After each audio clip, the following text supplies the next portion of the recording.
knocks on the door, even if you don't hear anyone approaching. The story goes that in 1993, a young woman named Marcy Whitman lived alone in a cabin at the end of the road. One Friday night, she called the police because she heard a knock at the door at 2 a.m., 3 loud knocks, then silence. She didn't open the door, but she couldn't go back to sleep. The next week, the same thing happened. This time, she opened the door a crack and disappeared without a trace. Since then, Marcy's house has been abandoned. New residents have complained of insomnia, dreams about knocking, and fingernail prints on the wooden door the next morning. The couple moved out after 3 nights, leaving all their belongings behind. Elders in the area believe it is the spirit of a mailman who was murdered in 1971, whose body was never found. He was stabbed to death while knocking on the door to deliver mail, and now he's looking for the last person who didn't answer the knock. Lakewood residents have an unwritten rule. If you hear a knock at 2 a.m., don't answer, don't look out, and never open the door.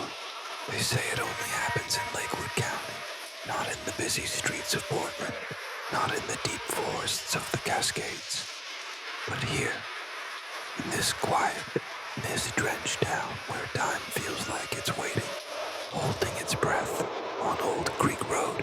There's a house, a little worn, leaning ever so slightly to the left, its white paint flaking like old skin. Locals call it Marcy's house, though Marcy Whitman hasn't lived there in over 30 years. Some say she's dead, others say she left town, but everyone agrees she disappeared. It started with a knock, 3 deliberate taps, soft but sharp enough to wake the bones. Knock, knock, knock. The time, 2 a.m., always. Marcy called the police the first night. They found nothing. No footprints, no tire marks. Just a girl in a flannel robe, eyes wide with something between fear and confusion. The second week, it happened again. Same time, same knock. This time she opened the door, and no one ever saw her again. Now, when the mist rolls in over Lakewood and the trees hush their rustling, you can almost hear it if you listen close enough. That faint, hollow tap, tap, tap on old wood. They say if you open the door, he'll take you to the knocker. No one knows who or what he is. Some say a lost mailman from the 70s, stabbed and left to bleed on a doorstep, seeking the last door that never answered. Others whisper it's the ghost of Marcy herself, forever trying to come home. But everyone agrees on one thing. When you hear the knock at 2 a.m., don't answer, not even a whisper. Let me tell you a story, one that was told to me in hushed voices, through trembling lips, about a man named Jared, who didn't believe in ghosts. He moved into Marcy's house, and he answered the knock. Jared Holloway wasn't from Lakewood. He was a Seattle man, 33, divorced, tired of the noise. The city had wrung him dry.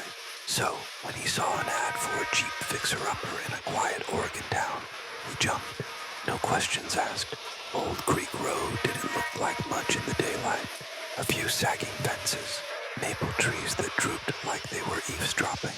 The house, faded white, 2 stories, wrap-around porch with 1 step that creaked like it had a secret. The key came in a plain envelope. No note, no realtor to greet him, just silence and a smell. Old wood, dampness, and something else, like dust that remembered too much. Inside, the wallpaper peeled like it was trying to escape the walls. The living room was still half furnished. A floral couch, a dusty lamp, a bookshelf with 1 lone book. The watcher at the window. He laughed when he saw the title. Cute. Jared wasn't a believer. He was the kind of guy who watched horror movies with the lights off just to feel something. Ghost stories were good for a thrill, but nothing more. That first night he unpacked, drank 2 beers, and passed out on the living room couch. The house didn't creak. It breathed, slow, inhaled with the wind, exhaled with the silence. At exactly 2 a.m., he heard it. Knock, knock, knock. He sat up. Silence. He stared at the front door. No shadows, no movement, just that thick, swallowing quiet. Like the air itself didn't want to move. He laughed again. Right. That's what I get for buying a house with a local legend. He didn't open the door. Not yet. The next morning he asked around town. Small diner, strong coffee, nervous glances. Which house did you say? The waitress asked, her hand frozen mid-pour. Old Creek Road, Whitman Place. She put the pot down. Didn't say a word. Just crossed herself. The cook in the back whispered, Don't answer it. Answer what? The knock. Jared smiled politely. Locals loved their stories. He drove to the hardware store, bought paint, screws, a new lock. That night, 2 a.m. came again. So did the knock. Knock, knock, knock. This time he walked to the door. He placed his hand on the knob. Silence. No footsteps, no breeze. But the porch light flickered, and in the glow, just for a second, he thought he saw a shadow. Tall, lean, no face, just waiting. When he flung the door open, nothing, no one. The porch was empty, except for 3 long scratches across the wood. Parallel, deep. Jared didn't sleep that night, but the house did, and it smiled. Jared tried to forget. He covered the scratches on the porch with fresh paint, 2 coats, but they bled through anyway. By morning, the grooves were visible again. Pale lines like claw marks, etched deeper than wood. He blamed his imagination. Stress, residual thoughts from that horror book, still sitting on the shelf. He hadn't touched it, but he hadn't thrown it away either. Instead, he read the back cover. Sometimes the watcher isn't outside your window. He's already inside. Cute. He didn't believe in curses. He believed in water damage, in structural decay, in the kind of rot you can fix with tools and time. But by the 3rd night, the knocking returned. 2 a.m., right on time. Knock, knock, knock. This time it was louder. Not hard, not violent, but closer, as if whoever was knocking had pressed their forehead against the wood, whispering without breath. Jared stood on the other side of the door, barefoot. No weapon, just curiosity wrapped in goosebumps. He didn't open it, but he did speak. Who's there? Silence. Not the regular kind, not the peaceful kind, the kind that listens. He backed away, locked the deadbolt, went upstairs. At 2:17 a.m., the power cut out. Lights gone, fridge off, heater dead, and something moved downstairs. He stayed in the bedroom, clutching a flashlight. Didn't sleep. Didn't blink much either. By sunrise, the power flicked back. Just like that. No reason. The scratches on the porch were deeper. That day, he visited the Lakewood Historical Society, a small room inside the public library, filled with black and white photos and stories stapled to corkboards. He found Marcy Whitman's photo. She looked younger than he expected. Barely 23. Brown hair, crooked smile. A yellowed article was pinned beside her photo. Woman missing after reporting midnight visitor. Police find no trace. Dated June 1993. He scanned the paragraph. Words jumped out. 3 knocks. No signs of forced entry. Vanished without a trace. Behind him, the old librarian, a man with pale eyes and shaky hands, said without turning, "You bought her house, didn't you?" Jared froze. "Yeah. You should leave." "Because of a ghost story?" "No." A pause. "Because the knock only comes to the curious." That night, Jared did something foolish. He placed a chair beside the door and waited. 1:55 a.m., no sound. 1:58 a.m., not even the wind dared pass. 2 a.m., knock, knock, knock. He didn't open it, but he leaned closer, put his ear against the wood, held his breath, and on the other side, he heard breathing, slow, wheezing, wet, and then a voice, barely more than a whisper.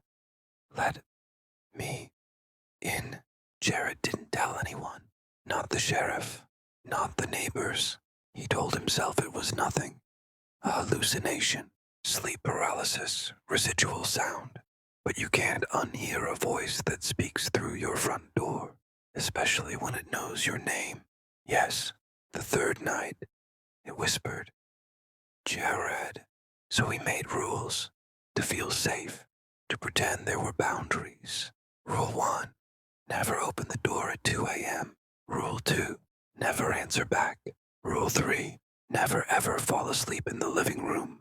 That last one was important because it came closest when you were sleeping. The nights blurred, knocking always at 2. 3 soft raps, never more, never less. He installed cameras, one on the porch, one inside the hallway. He checked the footage the next morning, and that's when things got worse. At exactly 2 a.m., the porch light flickered. The camera buzzed, glitched for 2 seconds. When it came back, the door was ajar, only an inch, and in the gap, something moved. Not in, out, a long finger, pale like a candle left in the cold, tapping the wood before disappearing. But Jared had not opened that door. He checked the locks, still shut, still bolted. He rewound the footage, the same glitch, same finger, same whisper of movement. The hallway camera, worse, it didn't glitch. It showed him, Jared, walking to the door at 1:59 a.m., unlocking it, opening it, but he had no memory of doing that. He stared at his face on the screen, calm, blank, as if sleepwalking, eyes open, but not alive. He smashed the SD card, threw the cameras in the trash. The house creaked in protest, like it missed being watched. That morning he visited the town bar. An older man in the corner, wiry hair, faded flannel, called him over. You're the Holloway boy, right? The man said. Yeah. You live in the Whitman house. He nodded. The old man leaned closer. His breath smelled like whiskey in winter. Tell me, has it started knocking yet? Jared didn't answer. The man chuckled. I figured. You lasted longer than most. What is it? Jared asked. A ghost. Some local prank. It's not a ghost, the man said softly. Ghosts knock to come in. This one, it knocks to get out. Jared stared. The man's voice dropped lower. 3 knocks. 3 chances. That's the rule. Don't answer once. You're safe. Answer twice. It watches. Answer 3 times. The man tapped his chest. You don't stay, you. That night Jared didn't sleep. He sat in the kitchen with every light on, a cup of black coffee going cold in his hand. Every clock in the house had been unplugged, just in case. No ticking, no countdown. But his body knew. His bones felt it. The cold crawling under his skin. 1:58 a.m. The floorboards groaned. 1:59 a.m. The hallway shadows thickened. Then, 2 a.m. Knock, knock, knock. He didn't move, didn't even breathe. But the knocking changed. This time it wasn't at the front door. It came from the back door. Knock, knock, knock. Jared froze. He had no back porch, just overgrown weeds and a rusted fence. Then came the whisper. Not outside, inside, from the hallway. Let me in, Jared. He turned slowly, and there, at the end of the hallway, stood his own reflection, not in a mirror, just standing, identical. Same face, same clothes, same cut on the cheek from earlier that week. But the eyes were wrong, too still, too hungry. It smiled and raised a hand. Knock, knock, knock. This time, against the wall, Jared stumbled back, breath shaking. The thing didn't move. It just waited. 3 knocks, 3 chances. The old man had said. Jared had spoken on night 1, listened on night 2, watched on night 3. Tonight was the 4th. A whisper in the corner of his mind said, don't look away. So he didn't. He stared into its eyes, his own face, twisted in stillness. The smile never moved, but the mouth whispered, "Almost done, Jared, just one more knock." Then it vanished, not like smoke, like flipping a switch. Gone. He stayed awake until sunrise. When the light spilled into the house, he finally moved. He checked the wall where it had knocked. There were marks, 3 of them, deep, like fingers dragged through wet clay. But the wall was drywall, painted 2 weeks ago.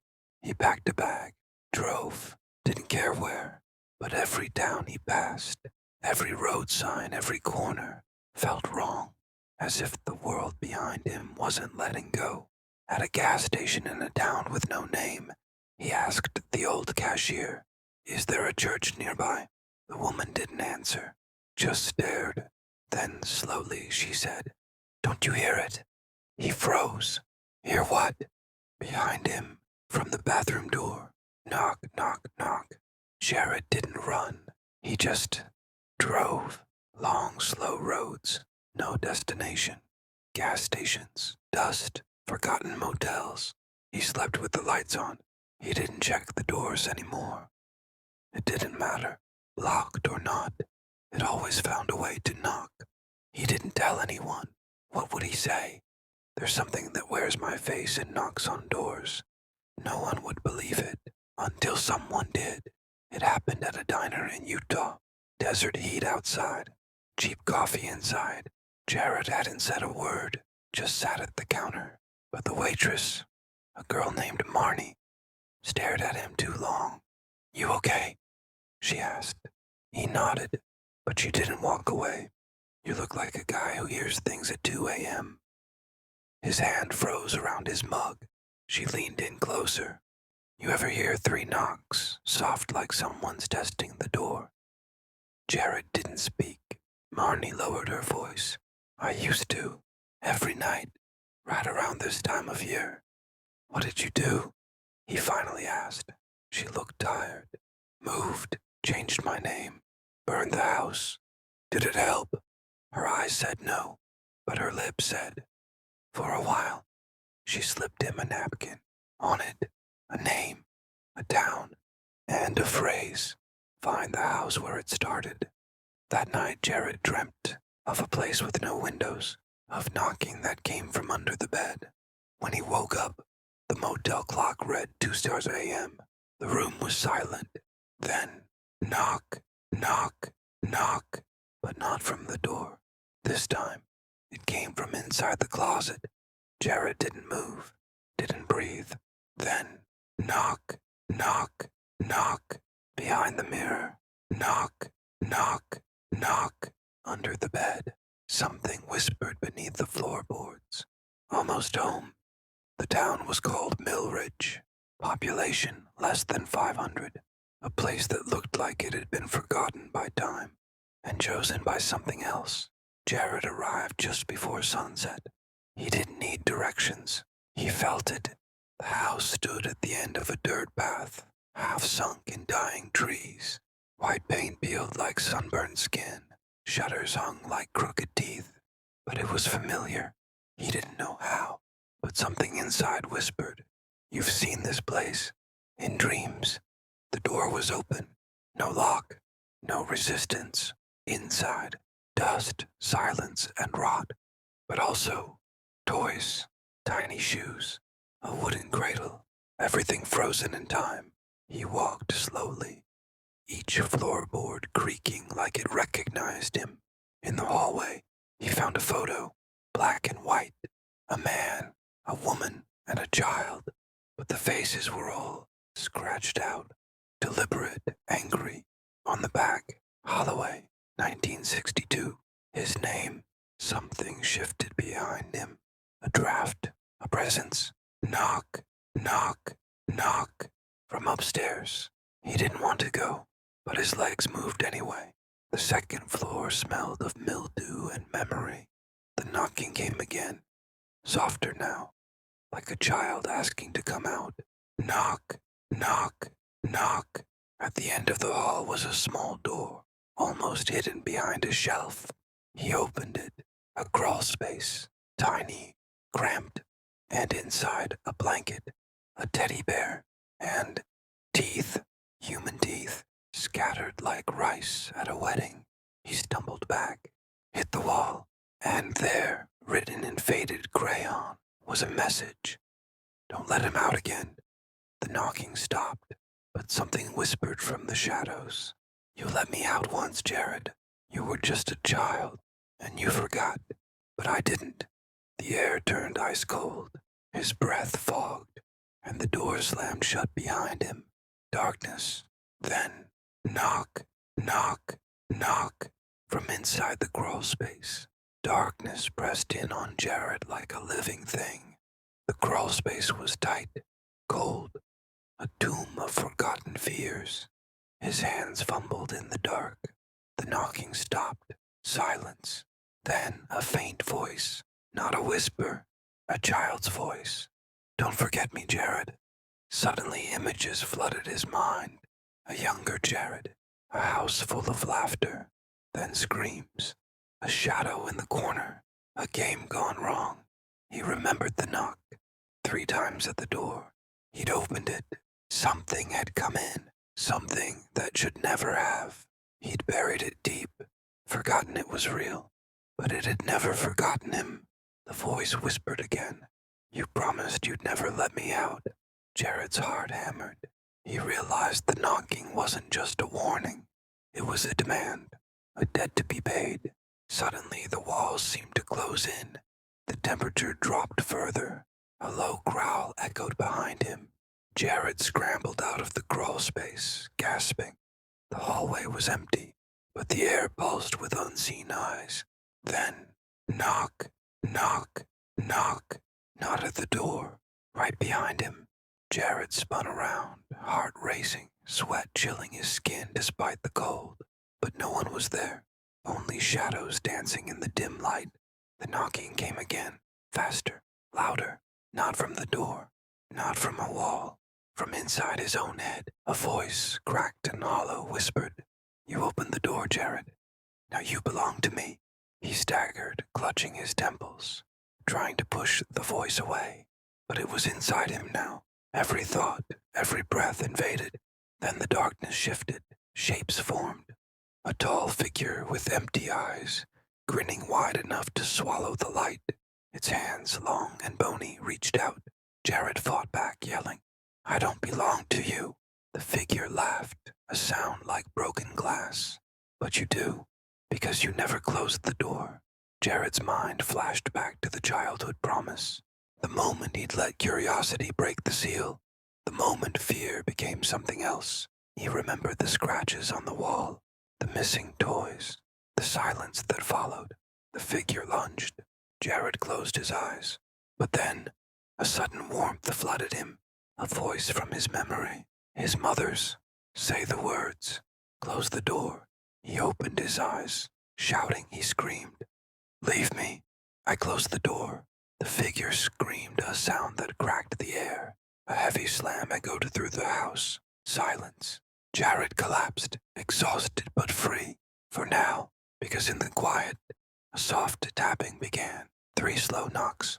Jared lay on the dusty floor, chest rising and falling like a stormy sea. The house was silent, too silent. Then, from the far end of the hallway, soft, deliberate, knock, knock, knock. He wanted to believe it was his mind playing tricks, but the sound was real. And closer, slow footsteps crept towards him. Heavy, unhurried. Jared forced himself up, heart pounding. The hallway stretched endlessly now, shadows curling like smoke. At the end, a door. The door he thought he had closed. The handle turned slowly, creaking open. No face appeared, no voice, just darkness. But then, a single whisper, barely audible. You can run, but you can never leave the knock behind. The door slammed shut. The house trembled. Outside, the wind carried the sound away. But deep in Jared's mind, the knocking began again. The knocker of Lakewood County is not a story of endings. It's a story of what lingers, what waits, what never truly leaves.